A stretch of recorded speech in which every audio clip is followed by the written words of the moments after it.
নমস্কার বন্ধুরা, আজ আমি এখানে বানাবো পায়েস। তার জন্য আমি এখানে 500 ml দুধ ফুটতে দিয়ে দিয়েছি। একটু ফুটে কমে আসুক, তারপর পরবর্তী ইনগ্রেডিয়েন্টসগুলো দেখাবো। দুধটা ফুটে ফুটে কমে গেছে। এইবার আমি এর সঙ্গে গোবিন্দভোগ চাল অ্যাড করব অল্প পরিমাণে, যেহেতু 500 ml দুধ রয়েছে তাই গোবিন্দভোগ চাল ব্যবহার করব অল্প।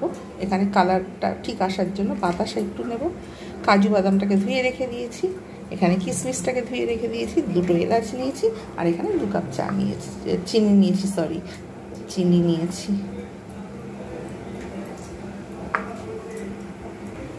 এবার আমি এর মধ্যে গোবিন্দভোগ চালটা দিয়ে দেবো। এটা ধুয়ে জল ছড়িয়ে রেখে দিয়েছিলাম। বেশ কিছুক্ষণ এটা আমি নাড়বো।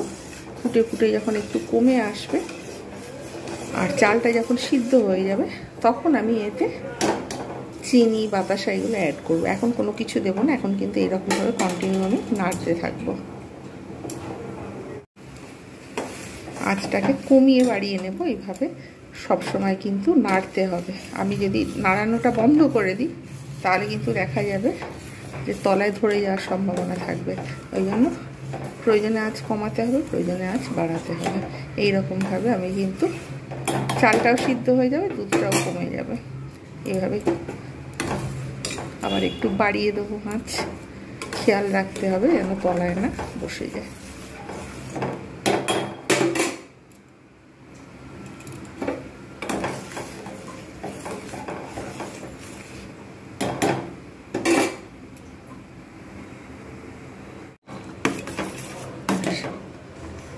চাল পুরো সিদ্ধ হয়ে গেছে। এবার আমি এর মধ্যে দিয়ে দেবো 2খানা এলাচ, এখানে দেবো পরিমাণ মতো চিনি। 2 কাপ আমি এখানে রেখে দিয়েছিলাম, নর্মাল চায়ের কাপের, কোনো মেজারমেন্ট কাপের নয়।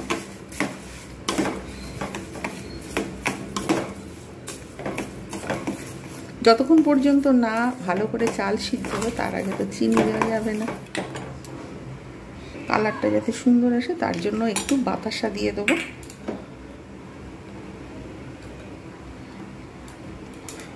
এবারে দিয়ে দেবো কিশমিশ, 2-4টে রেখে দিয়েছি গার্নিশিং করার জন্য, আর কিছু কাজু রেখে দিয়েছি।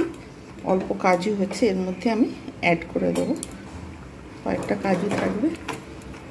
এবারে আমি এগুলো ভালোভাবে মিক্স করে, যতক্ষণ পর্যন্ত না একদম পুরো শুকনো শুকনো হয়ে যাচ্ছে, ভালো করে আমি কিন্তু এটাকে নাড়তে থাকবো। আঁচটা কমিয়ে, না হলে কিন্তু তলায় বসে যাওয়ার সম্ভাবনা থাকবে।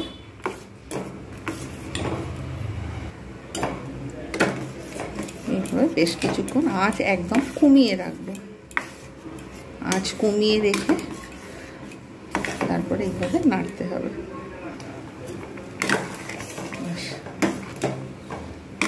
একদম পুরো আঁচ কমিয়ে দিয়ে এইরকম আস্তে আস্তে করে কন্টিনিউ নাড়াতে রইলাম।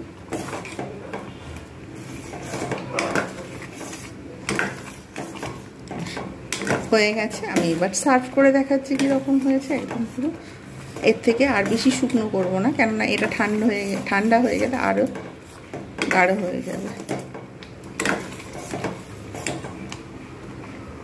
আমি এখানে বাটি নিয়ে নিয়েছি। এবার আমি এটাকে সার্ভ করে দেখাবো।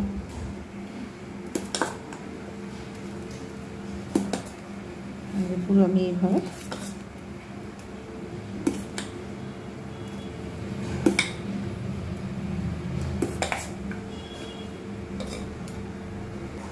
আর একটু সুন্দর করে এটাকে ডেকোরেশন করে দেবো, দেখতে যাতে আরেকটু ভালো লাগে।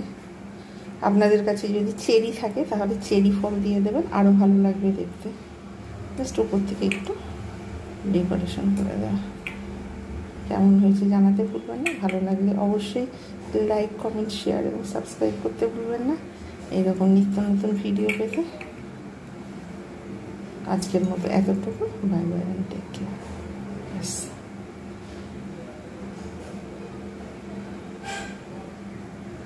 তৈরি হয়ে গেল গোবিন্দভোগ চালের পায়েস। আপনারা অবশ্যই বাড়িতে বানান আর এনজয় করুন। ভালো লাগলে ভিডিওটা লাইক, কমেন্ট, শেয়ার এবং সাবস্ক্রাইব করতে ভুলবেন না। আজকের মতো এতটুকু। Bye bye and take care.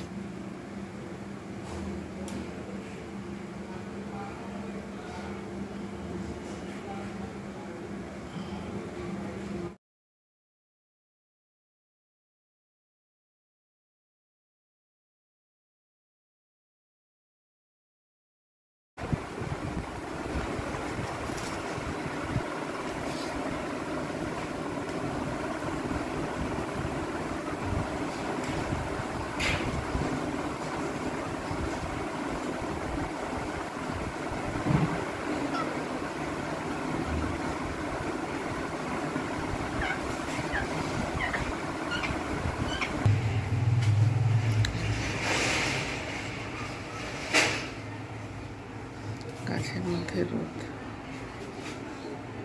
পাখিটাকে এখানে বসাই, কিন্তু অনেক রোদ এসেছে বলে তার জন্য গাছগুলোর রোদ দরকার, গাছগুলো এখানে বসিয়ে দিয়েছি।